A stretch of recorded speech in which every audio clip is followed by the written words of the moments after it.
डाची। उपेंद्र नाथ अश्क। काटपी सिकंदर के मुसलमान जाट बाकर को अपने माल की ओर लालच भरी निगाहों से तकते देखकर चौधरी नंदू वृक्ष की छां में बैठे बैठे अपनी ऊंची घरघराती आवाज में ललकार कर बोले, रे अट्ठे के करे है? अरे तू यहाँ क्या कर रहा है? और उसकी 6 फुट लंबी सुगठित देह जो वृक्ष के तने के साथ आराम कर रही थी तन गई और बटन टूटे होने के कारण मोटी खादी के कुर्ते से उसका विशाल वक्ष स्थल और उसकी बलिष्ठ भुजाएं दृष्टिगोचर हो उठी। बाकर तनिक समीप आ गया। गर्द से भरी हुई छोटी नुकीली दाढ़ी और शरई मूछों के ऊपर गड्ढों में धसी हुई 2 आंखों में निमिष मात्र के लिए चमक पैदा हुई और जरा मुस्कुराकर उसने कहा, डाची। सांडनी देख रहा था चौधरी, कैसी खूबसूरत और जवान है, देखकर आंखों की भूख मिटती है। अपने माल की प्रशंसा सुनकर चौधरी नंदू का तनाव कुछ कम हुआ। प्रसन्न होकर बोला, किसी सांड? कौन सी डाची? वो परली तरफ से चौथी, बाकर ने संकेत करते हुए कहा। ओका के एक घने पेड़ की छाया में 8-10 ऊंट बंधे थे। उन्हीं में एक जवान सांडनी अपनी लंबी, सुंदर और सुडौल गर्दन बढ़ाए घने पत्तों में मुंह मार रही थी। माल मंडी में दूर जहां तक नजर जाती थी, बड़े बड़े ऊंचे ऊंटों, सुंदर सांडनियों, काली मोटी बेडौल भैंसों, सुंदर नगोरी सींगों वाले बैलों और गायों के सिवा कुछ न दिखाई देता था। गधे भी थे, पर न होने के बराबर। अधिकांश तो ऊंट ही थे। बहावल नगर में मरुस्थल में होने वाली माल मंडी में उनका आधिक्य था भी स्वाभाविक। ऊंट रेगिस्तान का जानवर है। इस रेतीले इलाके में आम दरख्त, खेती बाड़ी और बार बरदारी का काम उसी से होता है। पुराने समय में गायें 10-10 और बैल 15-15 रुपए में मिल जाते थे। तब भी अच्छा ऊंट 50 से कम में हाथ नहीं आता था। और अब जब इस इलाके में नहर आ गई है, पानी की इतनी किल्लत नहीं रही, तब भी ऊंट का महत्व कम नहीं हुआ, बल्कि बढ़ा ही है। सवारी के ऊंट 2-2, 300-300 तक में पाए जाते हैं और बाही और बार बरदारी के भी 80-100 से कम में हाथ नहीं आते। तनिक और आगे बढ़कर बाकर ने कहा, सच कहता हूं चौधरी, इस जैसी सुंदर सांडनी मुझे सारी मंडी में दिखाई नहीं दी। हर्ष से नंदू का सीना दुगना हो गया। बोला, आ एक ही के, ये तो सगली फूट रही है। हूं तो इन्हें चारा फलूसी निर्या करूं। यानी ये एक ही क्या, ये तो सभी सुंदर हैं। मैं इन्हें चारा और फलूसी यानी ज्वार और मोठ देता हूं खाने में। धीरे से बाकर ने पूछा, बेचोगे इसे? नंदू ने कहा, इठाई बेचने लई तो लाया हूं। तो फिर बताओ कितने की दोगे? नंदू ने नख से शिख तक बाकर पर एक दृष्टि डाली और हंसते हुए बोला, तन्ने चाहिए का? तेरे धनी बे मोल लेसी। यानी तुझे चाहिए या तू अपने मालिक के लिए मोल ले रहा है? मुझे चाहिए, बाकर ने दृढ़ता से कहा। नंदू ने उपेक्षा से सिर हिलाया। इस मजदूर की ऐसी बिसात कि ऐसी सुंदर सांडनी मोल ले? बोला, तू की लेसी, यानी तू क्या लेगा? बाकर की जेब में पड़े 150 के नोट जैसे बाहर उछल पड़ने के लिए व्यग्र हो उठे। तनिक जोश के साथ उसने कहा, तुम्हें इससे क्या, कोई ले, तुम्हें अपनी कीमत से गरज है, तुम मोल बताओ। नंदू ने उसके जीर्ण शीर्ण कपड़ों, घुटनों से उठे हुए तहमद और जैसे नूह के वक्त से भी पुराने जूतों को देखते हुए टालने के विचार से कहा, जा जा तू ईशी विशी ले आई, ईगो मोल तो 8 बीसीसु घाट नहीं। यानी जा जा तू कोई ऐसी वैसी सांडनी खरीद ले, इसका मूल्य तो 160 से कम नहीं है। एक निमिष के लिए बाकर के थके हुए व्यथित चेहरे पर आह्लाद की रेखा झलक उठी। उसे डर था कि चौधरी कहीं कोई ऐसा मोल न बता दे जो उसकी बिसात से बाहर हो। पर जब अपनी जबान से ही उसने 160 जो बताए तो उसकी खुशी का ठिकाना ही न रहा। 150 तो उसके पास थे ही, और यदि इतने पर भी चौधरी न माना तो 10 रुपए वो उधार कर लेगा। भाव ताव करना तो उसे आता न था। झट से उसने 150 के नोट निकाले और चंदू के आगे फेंक दिए। बोला, गिन लो, इनसे अधिक मेरे पास नहीं, आगे तुम्हारी मर्जी। नंदू ने अनमयस्कता के साथ नोट गिनने शुरू कर दिए, पर गिनती खत्म करते ही उसकी आंखें चमक उठी। उसने तो बाकर को टालने के लिए ही मूल्य 160 बता दिया था, नहीं तो मंडी में अच्छी से अच्छी डाची 150 में मिल जाती, और इससे तो 140 के पाने की कल्पना भी उसने स्वप्न में नहीं की थी। पर शीघ्र ही मन के भावों को छिपाकर जैसे बाकर पर एहसान का बोझ लादते हुए नंदू बोला, सांड तो मेरी 200 की है, पण जा सग्गी मोल मियां तन्ने 10 छाड़ियां। सांडनी तो मेरी 200 की है, पर जा सारी कीमत में से तुम्हें 10 रुपए छोड़ दिए। ये कहते कहते उसने सांडनी की रस्सी बाकर के हाथ में दे दी। क्षण भर के लिए उस कठोर व्यक्ति का जी भर आया। ये सांडनी उसके यहाँ ही पैदा हुई और पली बड़ी थी। आज पाल पोसकर उसे दूसरे के हाथ में सौंपते हुए उसके मन की कुछ ऐसी दशा हुई जो लड़की को ससुराल भेजते समय पिता की होती है। जरा कांपती हुई आवाज में स्वर को तनिक नर्म करते हुए उसने कहा, ये सांडनी अच्छी तरह रखी गई है, तू इसे यूं ही मिट्टी में न रोल देना। ऐसे ही जैसे ससुर दामाद से कह रहा हो कि मेरी लड़की लाडो में पली है, देखना इसे कष्ट न हो। आह्लाद के पंख पर उड़ते हुए बाकर ने कहा, तुम जरा चिंता न करो, जान देकर भी पालूंगा। नंदू ने नोट अंटी में संभालते हुए जैसे सूखे हुए गले को जरा तर करने के लिए घड़े से मिट्टी का प्याला भरा। मंडी में चारों ओर धूल उड़ रही थी। शहरों की माल मंडियों में भी जहां 20 अस्थायी नल लग जाते हैं और सारा सारा दिन छिड़काव होता रहता है, धूल की कमी नहीं होती। फिर रेगिस्तान की मंडी पर तो धूल का ही साम्राज्य था। गन्ने वालों की गडेरियों पर, हलवाइयों के हलवों पर, जलेबियों पर, खोचे वाले के दही बड़े पर, सब जगह धूल का पूर्णाधिकार था। घड़े का पानी टांचियों द्वारा नहर से लाया गया था, पर यहाँ आते आते वो कीचड़ जैसा गंदला हो जाता था। नंदू का ख्याल था कि निथरने पर पिएगा, पर गला कुछ सूख रहा था। एक ही घूंट में प्याले को खत्म करके नंदू ने बाकर से भी पानी पीने के लिए कहा। बाकर आया था तो उसे गजब की प्यास लगी हुई थी, पर अब उसे पानी पीने की फुर्सत कहाँ। वो रात होने से पहले पहले गांव पहुंच जाना चाहता था। डाची की रस्सी पकड़े हुए धूल को चीरता हुआ सा चल पड़ा। बाकर के दिल में बड़ी देर से एक सुंदर और युवा डाची खरीदने की लालसा थी। जाति से वो कमीन था। उसके पूर्वज कुम्हारों का काम करते थे, किंतु उसके पिता ने अपना पैतृक काम छोड़कर मजदूरी करना शुरू कर दिया था। उसके बाद बाकर भी इसी से अपना और अपने छोटे से कुटुंब का पेट पालता आ रहा था। वो काम अधिक करता हो ये बात नहीं थी, काम से तो वो सदैव जी चुराया करता था, और चुराता भी क्यों ना, जब उसकी पत्नी उससे दुगना काम करके उसके भार को बटाने और उसे आराम पहुंचाने के लिए मौजूद थी। कुटुंब बड़ा न था, वो एक उसकी पत्नी और एक नन्ही सी बच्ची, फिर किसके लिए वो जी हलकान करता। पर क्रूर और बेपीर विधाता उसने उसे उस विस्मृति से, सुख की उस नींद से जगाकर अपना उत्तरदायित्व समझने पर बाध्य कर दिया। उसे बता दिया कि जीवन में सुख ही नहीं, आराम ही नहीं, दुख भी है और परिश्रम भी। 5 वर्ष हुए उसकी वही आराम देने वाली प्यारी पत्नी सुंदर गुड़िया सी लड़की को छोड़कर परलोक से धार गई। मरते समय अपनी सारी करुणा को अपनी फीकी और श्रीहीन आंखों में बटोरकर उसने बाकर से कहा था, मेरी रजिया अब तुम्हारे हवाले है, इसे कष्ट न होने देना। इसी एक वाक्य ने बाकर के समस्त जीवन के रुख को पलट दिया। उसकी मृत्यु के बाद ही वो अपनी विधवा बहन को उसके गांव से ले आया और अपने आलस्य और प्रमाद को छोड़कर अपनी मृत पत्नी की अंतिम अभिलाषा को पूरा करने में संलग्न हो गया। वो दिन रात काम करता था, बल्कि अपनी मृत पत्नी की उस धरोहर को, अपनी उस नन्ही सी गुड़िया को भांति भांति की चीजें लाकर प्रसन्न करता था। जब कभी वो मंडी को जाता तो नन्ही सी रजिया उसके टांगों से लिपट जाती और अपनी बड़ी बड़ी सी आंखें उसके गर्द से अटे हुए चेहरे पर जमा कर कर पूछती, अब्बा मेरे लिए क्या लाए हो? तो वो उसे अपनी गोद में ले लेता।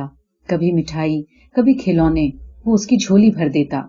तब रजिया उसकी गोद से उतर जाती और अपनी सहेलियों को अपने खिलौने या मिठाई दिखाने के लिए भाग जाती। यही गुड़िया जब 8 वर्ष की हुई तो एक दिन मचलकर अपने अब्बा से कहने लगी, अब्बा हम तो डाची लेंगे, अब्बा हमको डाची ले दो। भोली भाली निरीह बालिका, उसे क्या मालूम कि वो एक विपन्न साधनहीन मजदूर की बेटी है। उसके लिए डाची खरीदना तो दूर रहा, डाची की कल्पना भी पाप है। रूखी हंसी हंसकर बाकर ने उसे अपनी गोद में ले लिया और बोला, रज्जो तू तो खुद डाची है। पर रजिया न मानी। उस दिन मशीर माल अपनी सांडनी पर चढ़कर अपनी छोटी लड़की को अपने आगे बिठाए 2-4 मजदूर लेने के लिए अपनी इसी काट में आए थे। तभी रजिया के नन्हे से मन में डाची पर सवार होने की प्रबल आकांक्षा पैदा हो गई और उसी दिन उसने बाकर की रही सही अकर्मण्यता भी दूर कर दी। उसने रजिया को टाल तो दिया था, पर मन ही मन उसने प्रतिज्ञा कर ली थी कि वो अवश्य रजिया के लिए एक सुंदर सी डाची मोल लेगा। उसी इलाके में जहां उसकी आय की औसत साल भर में 3 आने रोजाना भी न होती थी, अब 8-10 आने हो गई थी। दूर दूर के गांवों में अब वो मजदूरी करता, कटाई के दिनों में दिन रात काम करता, फसल काटता, दाने निकालता, खलियानों में अनाज भरता, नीरा डालकर भूसे के कूप बनाता, बीजाई के दिनों में हल चलाता, क्यारियां बनाता, बीजाई करता। उन दिनों उसे 5 आने से लेकर 8 आने रोजाना तक मजदूरी मिल जाती। जब कोई काम न होता तो प्रातः उठकर 8 कोस की मंजिल मारकर मंडी पहुंचता और 8-10 आने की मजदूरी करके ही घर लौटता। उन दिनों में वो रोजाना 6 आने बचाता आ रहा था। इस नियम से उसने किसी तरह की ढील नहीं होने दी। उसे जैसे उन्माद सा हो आया था। बहन कहती, बाकर, अब तो तुम बिल्कुल बदल गए हो, पहले तो तुम कभी इतनी जी तोड़ मेहनत नहीं करते थे। बाकर हंसता और कहता, तुम चाहती हो कि मैं आयु भर निठल्ला रहूं? बहन कहती, निकम्मा रहने को तो मैं नहीं कहती, पर सेहत गंवाकर रुपया जमा करने की सलाह भी नहीं दे सकती। ऐसे अवसर पर सदैव बाकर के सामने उसकी मृत पत्नी का चित्र खिंच जाता। उसकी अंतिम अभिलाषा उसके कानों में गूंज जाती। वो आंगन में खेलती हुई रजिया पर एक स्नेह भरी दृष्टि डालता और विषाद से मुस्कुराकर फिर अपने काम में लग जाता। और आज 1.5 वर्ष के कड़े परिश्रम के बाद वो अपनी चिर संचित अभिलाषा पूरी कर सका था। उसके एक हाथ में सांडनी की रस्सी थी और वो नहर के किनारे किनारे चला जा रहा था। सांझ की बेला थी। पश्चिम की ओर से डूबते हुए सूरज की किरणें धरती को सोने का अंतिम दान कर रही थी। वायु में ठंडक आ गई थी और कहीं दूर खेतों में टिटहरी टीहू टीहू करती उड़ रही थी। बाकर के मन में अतीत की सब बातें एक एक करके आ रही थीं। इधर उधर कभी कभी कोई किसान अपने ऊंट पर सवार जैसे फुदकता हुआ निकल जाता और कभी कभी खेतों से वापस आने वाले किसानों के लड़के बैल गाड़ी में रखे हुए घास पट्ठे के गट्ठों पर बैठे बैलों को पुचकारते, किसी गीत का एकाध बंद गाते या बैलगाड़ी के पीछे बंधे हुए चुपचाप चले आने वाले ऊंटों की थुथनियों से खेलते चले जाते थे। बाकर ने जैसे स्वप्न से जागते हुए पश्चिम की ओर अस्त होते हुए अंशुमाली की ओर देखा और फिर सामने की ओर शून्य में नजर दौड़ाई। उसका गांव अभी बड़ी दूर था। पीछे की ओर हर्ष से देखकर वो मौन रूप से चली आने वाली सांडनी को प्यार से पुचकार कर तेजी से चलने लगा। कहीं उसके पहुंचने से पहले रजिया सो न जाए, इसी विचार से। मशीर माल की काट अब नजर आने लगी। यहां से उसका गांव समीप था, यही कोई 2 कोस। बाकर की चाल धीमी हो गई। इसके साथ ही कल्पना की देवी अपनी रंग बिरंगी तूलिका से उसके मस्तिष्क के चित्रपट पर तरह तरह की तस्वीरें बनाने लगी। बाकर ने देखा, उसके घर पहुंचते ही नन्ही रजिया आह्लाद से नाच नाच कर उसकी टांगों से लिपट गई है और फिर डाची को देखकर उसकी बड़ी बड़ी आंखें आश्चर्य और उल्लास से भर गई हैं। फिर उसने देखा कि वो रजिया को आगे बिठाए सरकारी नहर के किनारे किनारे डाची पर भागा जा रहा है। शाम का वक्त है, ठंडी ठंडी हवा चल रही है और कभी कभी कोई पहाड़ी कौआ अपने बड़े बड़े पंख फैला और अपनी मोटी आवाज से 2-1 बार कांव कांव करके ऊपर से उड़ता चला जाता है। रजिया की खुशी का वारा पार नहीं था। वो जैसे हवाई जहाज में उड़ रही थी। फिर उसके सामने आया कि वो रजिया को लिए बहावल नगर की मंडी में खड़ा है। नन्ही रजिया मानो भौचक्की सी है, हैरान और आश्चर्यचकित सी चारों ओर अनाज के इतने बड़े बड़े ढेर, अनगिनत छकड़ों और हैरान कर देने वाली चीजों को देख रही है। बाकर सहलाद उसे सबकी कैफियत दे रहा है। एक दुकान पर ग्रामोफोन बजने लगता है। बाकर रजिया को वहां ले जाता है। लकड़ी के इस डिब्बे से किस तरह गाना निकल रहा है, कौन इसमें छिपा गा रहा है, ये सब बातें रजिया की समझ में नहीं आती और ये सब जानने के लिए उसके मन में जो कौतूहल और जिज्ञासा है वो उसकी आंखों से टपक पड़ती हैं। वो अपनी कल्पना में मस्त काट के पास से गुजरा जा रहा था कि सहसा कुछ विचार आ जाने पर वो रुका और काट में दाखिल हुआ। मशीर माल की काट भी कोई बड़ा गांव न था। इधर से सब गांव ऐसे ही हैं। ज्यादा हुए तो 30 छप्पर हो गए। कड़ियों की छत का या पक्की ईंटों का मकान तो इस इलाके में अभी एक भी नहीं।